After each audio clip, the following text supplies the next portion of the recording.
How much fun are you having? And remember, before the season, you said, hey, we got to shake things up a little bit. Brad did. What do you think of the shake-up so far? I mean, I love it. I've got, I remember I took a picture of the scoreboard when it's 55-19 over the Nets the other day. They're not all laughers. Joe Mazzulla wants them to be tough, right? He might get his wish today. We got the Warriors in, but I love it. I love all the fans in here going crazy. I love the feeling. This is what we're supposed to do in Boston sports. We're supposed to have an environment like this. When you had your mind of, coming off what you came off of last year, is this kind of what you were looking for as far as the chemistry and as far as the growth of Jayson and Jaylen? I mean, I think it's more than I could have expected, I guess. I mean, I really feel like we were a really good team the last probably 5 years. I mean, it got better and better. But this is I just say right at this moment, it looks like the best team we've had since 08 or 010. And I don't know what's going to happen. But I know that I love this team. I love the way they're playing together. I love the way they're coached. I love the way Brad put them together. Is this the best starting five you've had under Celtics ownership? I mean, I don't need to compare as much. I just did compare, but I don't need to really. Hey, you opened the door, not me. It's right up. It's right up there with anybody. I mean, it's right up there with the rest of the league right now, which is what's really important. I think we've got a team that has a chance to take it all the way, and that's my job is to put that in place, and then we'll see how the ball bounces. Platform's yours. You're the owner of the Boston Celtics. Jayson Tatum for MVP. Your thoughts on that, and can he be the future face of the NBA? Well, I know he's our MVP, but he'd be quick to compliment other guys on the team. Face of the NBA, look, there's some great faces out there. I don't think he's the face. I think he's a team player, but I think he's a superstar, and I'm glad he's with us. How have you seen him mature over the time? And especially this year, it seems like, you kind of like Marcus was great, but, he was part of that whole thing, and now it seems like this is Jayson and Jaylen's team going forward. Yeah, that was part of the thinking was let's have Jayson and Jaylen really be able to step up and have the floor. And I think they do. I would talk about them together because they are together, and they're making it work together, and they're together passing the ball to everybody else and to each other. I think that's why it's working. Porzingis better than you thought in person? He's unbelievable. Yeah, he was a little bit off the radar, right? He was just for some reason, one way or another.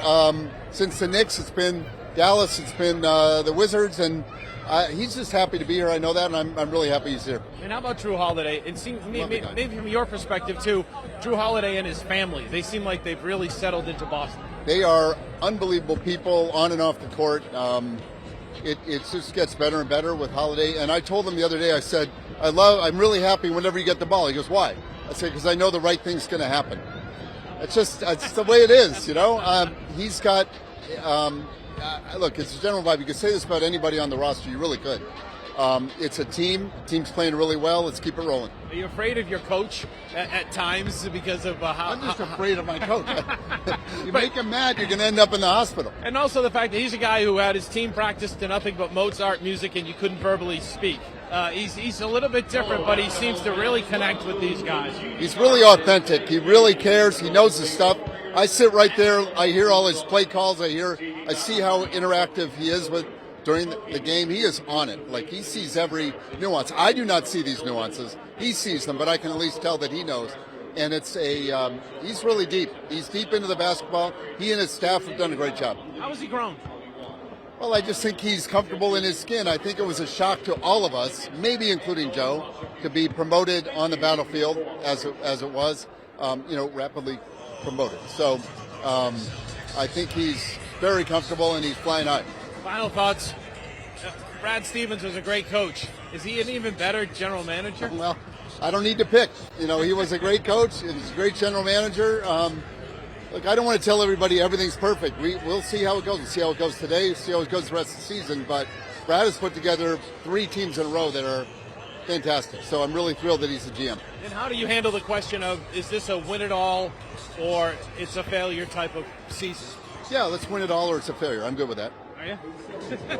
And the last thing I wanted to ask you was, in your, 24 years of ownership of the Celtics, 2002, what have you learned as an owner, and what are some of the keys in your mind to being a good owner, both on and off the court with what you're dealing with in an NBA franchise? Well, one thing I luckily tried to do from the beginning was just be authentic. Like, I really do care about the winning, and named it Banner 17, that whole thing.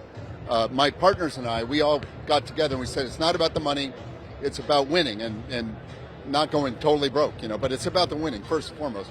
And so now 21 years later, we feel that even more strongly, or just as strongly. So it's been true since day one. So what I've learned is that's the right way, I think, or that's the right way to own a team. I own it with my partners. We're all in on the team, and so just be authentic. That's the way to do it. Awesome. Thanks, and good Thanks, luck Dan. the rest of the way. Thanks a lot.